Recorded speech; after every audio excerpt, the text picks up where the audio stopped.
Hey guys, what's up? 251 Pigs in Space here, and today this will be the second episode of my KSP .24 Let's Play. Once again, comment in the description below if you guys want me to continue this, because currently I'm not saying this as we're going. Due to the recording limitations and the fact that when I record audio it takes a lot longer and sometimes the recording doesn't come out well, I'm going after I'm recording these and then recording the audio in post. So if you guys like this, because now I can actually comment on some of the stuff and understand a lot of the stuff a lot better than I did in the video, then that's pretty much what I'm going to continue doing. But once again, I need your guys' help, and please comment. I know the last video got somewhere around, I think, 55 by now views, which is crazy because none of my videos have ever gotten above 20, maybe the Half-Life first episode, but other than that, no. But anyway, guys, let's get back to the video. Currently, I'm just completing a couple more missions. The way that this works is there are missions that require you to test parts at different altitudes and different situations. And as you can see, I'm trying to get this parachute to fire off. In the top right, it says 4,200 meters to 5,200 meters, and the speed for it has to be between 350 and 850, which is kind of hard to do if you don't know your spacing. Also another thing that I want to point out, I'm doing a new system where I'll show you all of my failures, because trust me, for some of my older videos in the .23 setup, I would test these rockets about 10 times before I started recording. And this way you can see me kind of goofing up and not just perfectly getting it all the time. This was pretty funny. I time warped a part into the ground, which was pretty hilarious. But as you can see, we're going into the research and development, getting better rockets, and I now understand that every time you exit out of Kerbal Space Program, it'll give you more missions, which is kind of annoying, because I have to do these within, I think, a year and a half, which it seems like a lot, but sometimes my missions, especially if I go interplanetary, like, I remember, one time I went to Lathe, and it just totally didn't work. This is another one of my screw-ups where I just figure I'd leave in the video of the craft flipping out. Here's another attempt. Just kind of goofed it up, really. And the main problem here is, you have to be able... More or less what was happening was I had two sets of parachutes, one on the stack booster so that it could survive, and you get a lot of money for having these bits survive, so you want to do it much like NASA does, where they put parachutes on their boosters so then later they can recover them, and in this case you get a lot of money from it. So I recovered that bit, got a whole lot of cash from it, and we're back in for missions. So it looks like we have more engines, solid rocket booster, radio decoupler. And mind you, I only have a day to accept these. So I do a mission, and then I have 1 day to check anything else, which is kind of annoying. Here I'm just going through parts because why not? Double checking missions, see what I have to do. Going back to the old rocket again, just to modify with it, trying to get more. Reworking the staging. Which one were we going for? I think we're going for,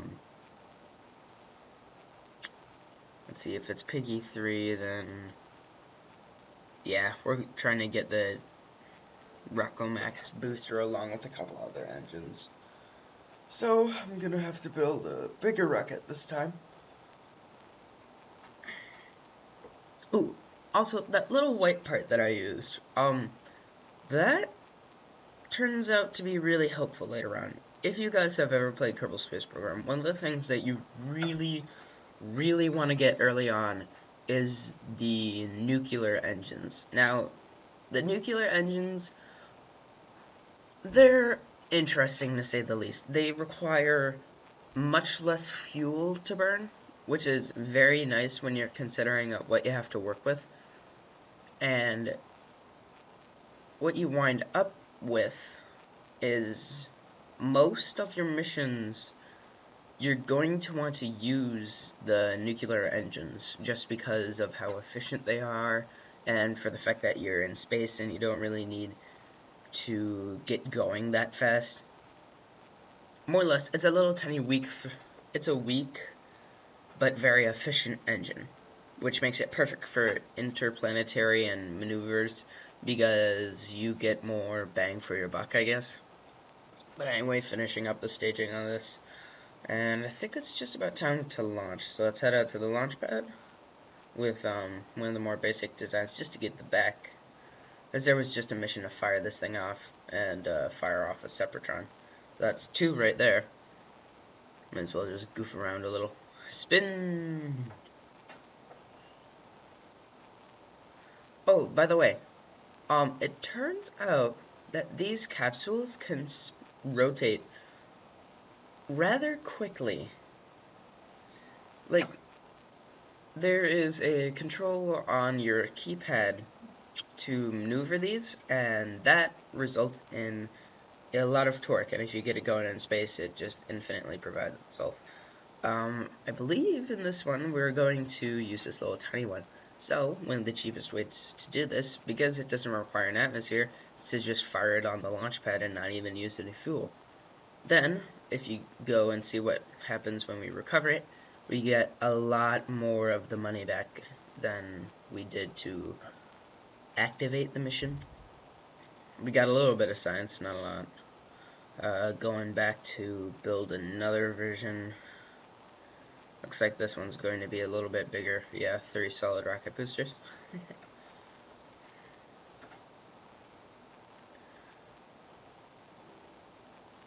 It's starting to look like the Apollo rocket now.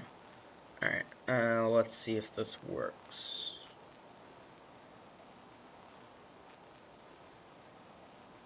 Alright, so we have this going on. Did we get it?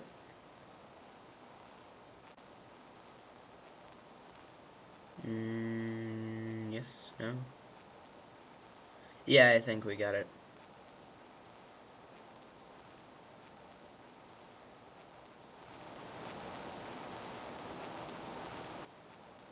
Hey guys, just a quick thing to add to the end of this video. My channel has been doing very well since this video got uploaded because I was very fortunate to notice the fact that no one had put out a lot of KSP 0.24 episodes yet. So my video is still on the first page if you look up KSP 0.24, which really helps out. As I was saying earlier, the video for KSP 0.24 episode 1 has already gotten 50 plus views, which is very impressive. And thank you guys for 250 views on my channel. It's been maybe 2, maybe 3 months, and I never really expected to be where I am. I mean, granted, I'm nowhere near PewDiePie. He has 27 million, and it's very impressive what people have done. And I never really expect to get up there, but thank you guys anyway for being loyal subscribers, watching my episodes. I know some of you guys make fun of me behind my back, especially a couple of the kids that I go to school with that watch these. But thank you guys anyway, even if you like to laugh at me. But here we are, and hopefully I can continue this series on for quite some time now. But anyway, guys, this is it for me for episode 2. I'm going to be uploading these a lot more now, due to the hilarious hilarious viewership. But I hope to see you guys in future episodes, and see you.